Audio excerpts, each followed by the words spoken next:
ጃርት ደወለች። እየሰማሁሽ ነው። ይኸውልህ መድብል፣ በስተመጨረሻ ዝና ላይ ለመመስከር ተዘጋጅቻለሁ። ከዚህ በኋላ እሱን እየፈራ የምኖርበት ምንም አይነት ምክንያት የለኝም።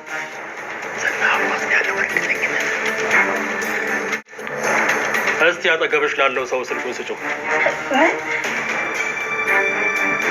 ወይ ደግሞ መልእክት አድርሽልኝ። ይኸውልሽ ይህን የህፃን ጨዋታ ሄደህ ከልጆች ጋር ተጫወት በይው። ምሳሌ ከትምህርት ቤት የለችም። ማህሌትዬ እንግዲህ በዝና እጅ እየተደበደበች እየተገረፈች ትገኛለች። እንግዲህ ዛሬ ነገ አይሞላልሽ ከዛሬ ነገ የሆነ ነገር ይሳካልኛል ብላት ብትለፋ ምን ዋጋለሁ? ሁሉም ነገር ማለት እየከዳት ነው የሚሄደው የማህሌት ነገር ጋይስ እንደምታውቁት። እንግዲህ አሁን ደግሞ በዛ ብላ ያው ከነብሩክ ጋር ነገር ይሻል ሳካላት ብሎ እንግዲህ ከነመድብል ጋር የማይሆን ስህተት ሰርታ በመጨረሻም እንግዲህ ሜዳ ላይ ጣሏት ማለት ነው። ዝና ደግሞ እንግዲህ ለራሱ መጠቀሚያ ከድሮ ጀምሮ እንደፈለገ ሲያሽከረክራት እንደፈለገ ሲጠቀምባት ኖሮ ደግሞ አሁንም በሚገርም ሁኔታ እየተጠቀመባት ነው የሚገኘው።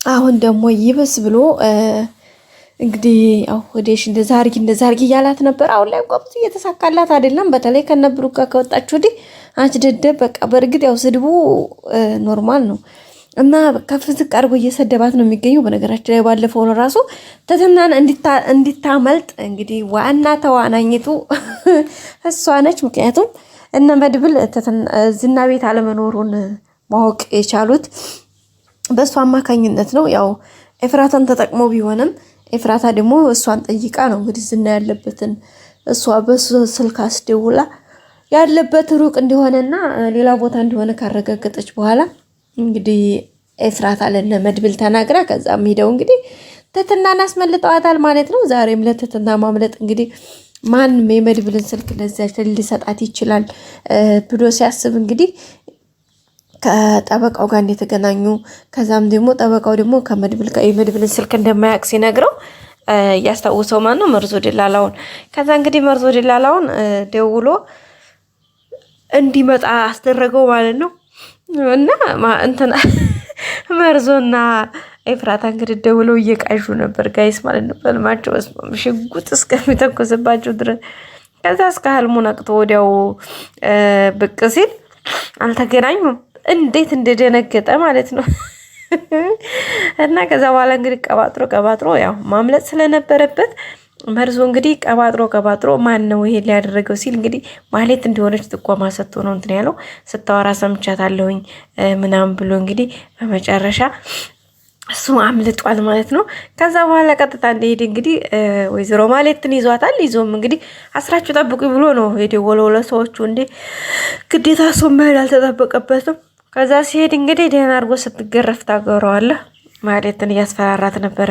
አንቺ ነሽ አይደል ይሄን ያደረግሽው ለመድብል የተናገርሽው አንቺ ነሽ ምናምን ሲላት አይደለሁም ብለውም አይለቀኝም ነኝ ብለውም አይለቀኝም። ስለዚህ ሌላ መፍትሄ መፈለግ አለብኝ ምላሰበችና መድብልን እንጠይቀው ከፈለክና ላሲል እንዲትይዘው ልተባበረ ነበር ያለችው። ከዛ ስልኩ ደውል አድርጋ ከዛ እንግዲህ በኋላ በዝና እንትን ለማለት ተስማምቻለሁ ምናምን ስትል ኦኬ ነው እንዴ አጠገብሽ ያለው ማን ነው መልእክቱን አስተላልፍልኝ እያለ እንግዲህ ዝና በጣም እስከሚገርመው ድረስ ደህና አድርጎ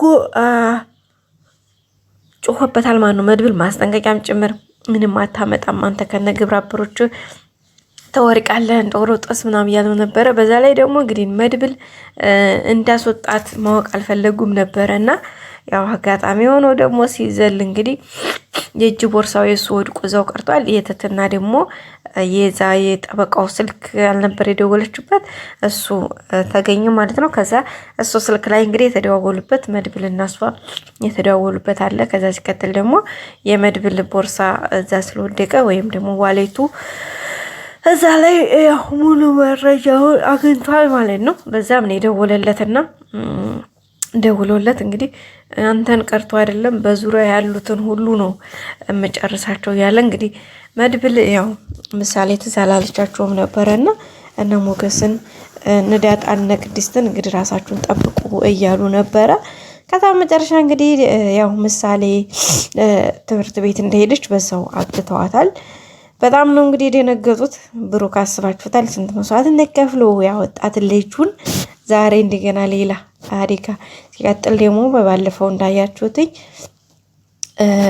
እሱ የተያዘ ጊዜ እንኳ መድብልን ዝናን በያዘው ሰዓት ዝናን እንዲያስለቀቅ ያው አግተዋት ነበር የዛን ሰዓት ምሳሌን ለማስለቀቅ ቀላል መስዋዕትነት አይደለም የተከፈለው።